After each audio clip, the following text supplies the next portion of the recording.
قل ان کنتم تحبون اللہ فاتبعونی یحببکم اللہ ویغفر لکم ذنوبکم واللہ غفور رحیم۔ میرے محترم بھائیوں اور دوستوں، اللہ تعالیٰ نے ہمارے نبی صلی اللہ علیہ وسلم کو اس دنیا میں مبعوث فرمایا اور آپ کو بلند اخلاق عطا فرمایا۔ نبی اکرم صلی اللہ علیہ وسلم نے فرمایا، بعثت لأتمم مکارم الاخلاق، کہ مجھے اچھی اخلاق کی تکمیل کے لیے بھیجا گیا ہے۔ ہر جنتی آدمی کو جنت میں حضرت آدم علیہ السلام کا قد دیا جائے گا۔ ان کا قد سب سے لمبا تھا۔ اور ہر جنتی آدمی کو حضرت یوسف علیہ السلام کا حسن دیا جائے گا۔ اللہ نے ان کو ایسا حسن دیا تھا کہ وہ چہرے کے سامنے کپڑا رکھا کرتے تھے، حسن کی وجہ سے چہرے کے سامنے کپڑا ڈال کے رکھا کرتے۔ تو ہر جنتی آدمی کو جنت میں حضرت یوسف علیہ السلام کا حسن ملے گا۔ حضرت داؤد علیہ السلام کی سریلی آواز دی جائے گی، جن کی آواز کو سننے کے لیے پرندے بھی آ کے بیٹھ جاتے تھے۔ اور ایسے ہی حضرت عیسیٰ علیہ السلام کی جوانی دی جائے گی۔ حضرت عیسیٰ علیہ السلام بڑے بہترین جوان تھے، بڑے خوبصورت اور بہترین جوان تھے۔ تو ہر جنتی کو جنت میں حضرت عیسیٰ علیہ السلام کی جوانی دی جائے گی، اور ہر جنتی کو جنت میں ہمارے نبی اکرم صلی اللہ علیہ وسلم والے اخلاق دیے جائیں۔ اخلاق ہمارے نبی صلی اللہ علیہ وسلم۔ تو اس واسطے نبی اکرم صلی اللہ علیہ وسلم کے اخلاق بڑے بلند تھے، بڑے بلند تھے اخلاق۔ اچھے اخلاق سے آپ وہ کام کر سکتے ہو جو آپ کسی اور طاقت کے ذریعے سے نہیں لے سکتے۔ اچھے اخلاق وہ کام کرتے۔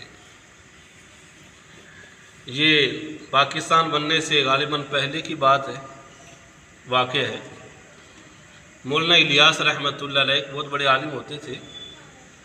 تو ان کے پاس کچھ مسلمان آئے، کہنے لگے حضرت ہمارے جو ہے نا ہمارے گھروں کو جلانے کا فیصلہ کر لیا ہندوؤں نے۔ سمجھ آئی؟ ہندوؤں نے ہمارے گھروں کو جلانے کا فیصلہ کر لیا۔ ہم نے مسلمانوں نے ان کے اوپر کوئی ظلم کیے تھے، انہوں نے فیصلہ کیا کہ یہ سارے مسلمانوں کے گھروں کو جلا دو، تو آپ آ کے ہماری کوئی صلح صفائی کی صورت پیدا کر دیں۔ تو مولانا الیاس رحمۃ اللہ علیہ کے پاس ایک بابا جی بیٹھے ہوتے تھے، بزرگ، وہ کوئی اور تو کوئی کام نہیں کرتے تھے، بس تسبیح کرتے رہتے تھے ہر وقت۔ ان سے فرمایا چلو بھائی جاؤ، جا کے صلح کروا کے آؤ مسلمانوں کی اور ہندوؤں کی۔ بہت پرانی بات ہے۔ تو بابا جی اٹھے، آگے ٹرین جاتی تھی، سفر کافی تھا، تو بابا جی ٹرین پہ بیٹھ گئے۔ تو ٹرین پہ سفر شروع کر دیا۔ اب جہاں پہ وہ ٹرین پہ بیٹھے تھے نا، جس سیٹ پہ، ساتھ ہی ایک عورت کھڑی ہوئی تھی۔ تو ان بابا جی وہ بڑے دیندار تھے، انہوں نے اس عورت سے کہا، بیٹی تم ادھر بیٹھ جاؤ، میں کھڑا ہو جاتا ہوں۔ تو وہ کھڑے ہو گئے سیٹ سے، وہ عورت بیٹھ گئی۔ اس کا بچہ رونے لگ گیا۔ تو انہوں نے پھر یہ بھی پوچھ لیا کہ بیٹی یہ بچہ کیوں رو رہا ہے؟ اس نے کہا جی یہ کوئی کھانے کی چیز کے واسطے رو رہا ہے۔ کہ بچہ تو کھانے کے لیے روتا ہی ہے ہمیشہ، اس کو کھانے کی چیز لے دو تو وہ چپ ہو جاتا۔ تو بزرگ باہر گیا، جا کے کوئی کھانے پینے کی پاپڑ وغیرہ کوئی بسکٹ ایسے لے کے آ گیا، بچہ چپ کر گیا۔ اللہ کی شان، جس اسٹیشن پہ ان بزرگوں نے اترنا تھا اسی اسٹیشن پہ ہی عورت اتر پڑی، وہیں پہ اس نے اترنا تھا، اس کا علاقہ بھی وہی تھا۔ تو اس کو لینے کے لیے اس کا والد یا اس کا بھائی یا اس کا شوہر کوئی کار میں آیا ہوا تھا، گاڑی میں۔ تو جب وہ گاڑی میں بیٹھی تو وہ کہنے لگے کہ یہ جو پیچھے بزرگ آ رہے ہیں نا، یہ وہ ہیں جنہوں نے میرے ساتھ ایسا اچھا سلوک کیا ہے، ایسے اچھے اخلاق کے ساتھ میرے ساتھ پیش آئے ہیں، یہ وہ پیچھے آ رہے ہیں۔ تو اس نے گاڑی روک لی، اس نے کہا بزرگوں بیٹھے، آپ بھی بیٹھیں گاڑی میں۔ پیچھے وہ بیٹھ گئے۔ تو اب جاتے جاتے راستے میں جو ہے نا، وہ جو کار کا ڈرائیور تھا وہ اس سے پوچھنے لگا، بزرگوں تم نے کہاں جانا ہے، کہاں جانے کا آپ کا پروگرام ہے؟ ان بزرگوں نے فرمایا کہ جی یہاں پہ ہمارے کوئی مسلمان رہتے ہیں، تو انہوں نے کوئی ہندوؤں سے کوئی وعدہ کیا، کوئی ظلم کیا، ٹھیک ہے، تو انہوں نے فیصلہ کیا ہوا ہے مسلمانوں کے گھروں کو جلانے کا، تو میں تو اس واسطے جا رہا ہوں کہ کوئی ان کی صلح کرا کے آ جاؤں۔ تو وہ کہنے لگا کہ جی وہ جس نے فیصلہ کیا ہے اس علاقے کا، اس گاؤں کا جو سربراہ ہوں وہ میں ہی ہوں، میں نے ہی فیصلہ کیا تھا، میں نے فیصلہ دیا تھا کہ ان مسلمانوں کے گھروں کو جلا دوں۔ اب جو ہے میں جاتے ہی اپنا فیصلہ واپس کر لوں گا، اور آپ واپس جانا چاہیں تو جا سکتے ہیں۔ تو میرے بھائیوں اور دوستوں، اب دیکھیں اچھے اخلاق، دین جو ہے وہ اچھے اخلاق سے ہی پھیلے ہے۔ نبی پاک صلی اللہ علیہ وسلم کے اخلاق اچھے، ان کی وجہ سے، ان کی برکت سے دین پھیلے۔ ہم اپنے گھروں میں اچھے اخلاق والا معاملہ کریں، اپنے بیوی بچوں کے ساتھ ہم اچھے اخلاق سے پیش آئیں، اپنے پڑوسی کے ساتھ ہم اچھے طریقے سے، اچھے اخلاق کے ساتھ پیش آئیں۔ ہمارے نبی صلی اللہ علیہ وسلم کے اخلاق کیسے تھے؟ ایک آدمی سامنے آ کے بیٹھ گیا، عرض کیا یا رسول اللہ مجھے زنا کی اجازت دے دیں۔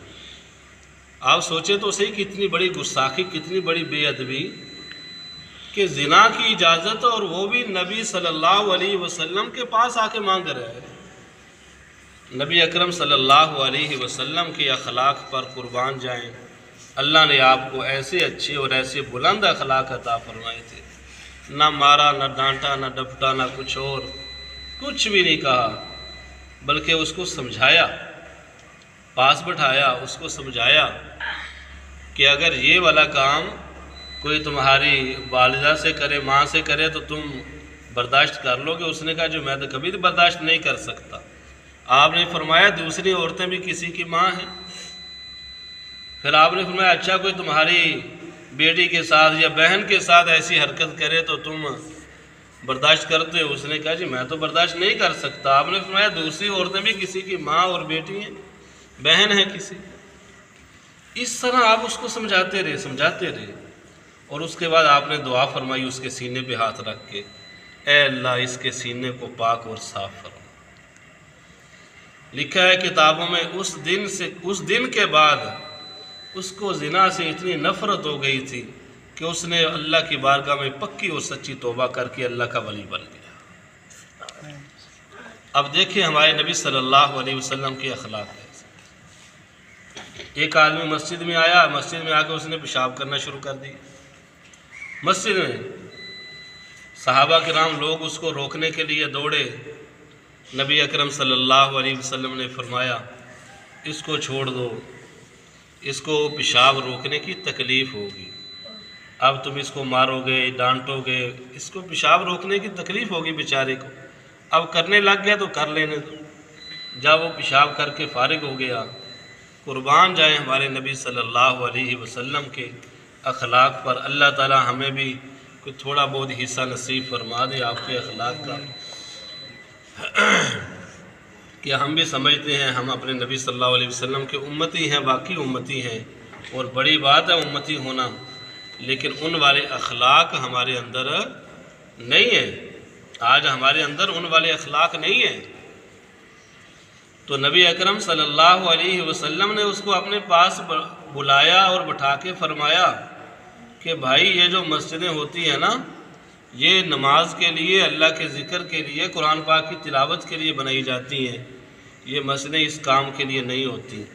بس آپ نے ایسے فرمایا، اور اس پر اتنا اثر ہوا کہ وہ کلمہ پڑھ کے مسلمان ہو گیا، اور پھر اپنی قوم کے پاس واپس گیا، کہنے لگا اے میری قوم، اے لوگوں، میں ایسے انسان کے پاس سے آ رہا ہوں، ایسے آدمی کے پاس سے، ایسے نبی کے پاس سے میں آ رہا ہوں کہ میں نے ایسی حرکت کی، نہ مجھے مارا، نہ ڈانٹا، نہ ڈپٹا، نہ کچھ اور کیا۔